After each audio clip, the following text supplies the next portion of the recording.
નિશાળ ની એકારે બે વિષયની પાકી બુક લખવાની હતી એટલે પાકી બુક લખવા બે ગયા ને થાકીને ત્યાં થઈ ગયા. બધા ભાઈ પણ ટ્યુશનમાં આવતા રહ્યા ને ટ્યુશન પાછળ ભેંસુનો વાળો હતો ને બધા ભાઈ પણ ભેંસુના શાળા લેતા. તો કેમ છો બધા મિત્રો, મજામાં દેશો? આપણા નવા મિની બ્લોગમાં તમારું બધાનું સ્વાગત છે. બપોરે જમી કરીને બેહી ગયા નાની દુકાને, ધ્યાન રાખો. દુકાને બધું કામ પતાઈ નાખ્યું, ખંભે ઠેલો નાખ્યો ને નીકળી ગયા હાર્દિકભાઈ ઘરે લેસન કરો. પેલા તો આપણે એકાઉન્ટ ની પાકી બુક લખવાની હતી એટલે પાકી બુક લખવા બેહી ગયા. કોણ મારી જેમ નકરી પાકી બુક લેખ જ કર્યા છે.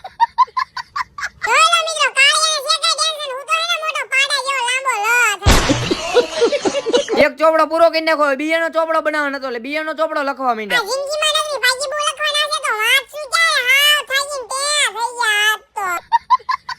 બધું લખી નાખ્યું, ઘરે આવીને હુઈ ગયા. મળશું આપણે 2 કલાક પછી. મારા પાસે થાકીને બહાર આવ્યા હતા, ધવલભાઈ આવ્યા હતા. મને કે ટ્યુશન નો ટાઈમ થઈ ગયો છે, ગાડી કાઢી નીકળી ગયા હું ને ધવલભાઈ ટ્યુશન. હમણાં કા બધા ભાઈ બંધ ભેગા નથી થતા, ડાયરેક્ટ ટ્યુશન માં જ ભેગા થઈ એટલે ટ્યુશન માં બેસી ગયા. મળશું આપણે 2 કલાક પછી.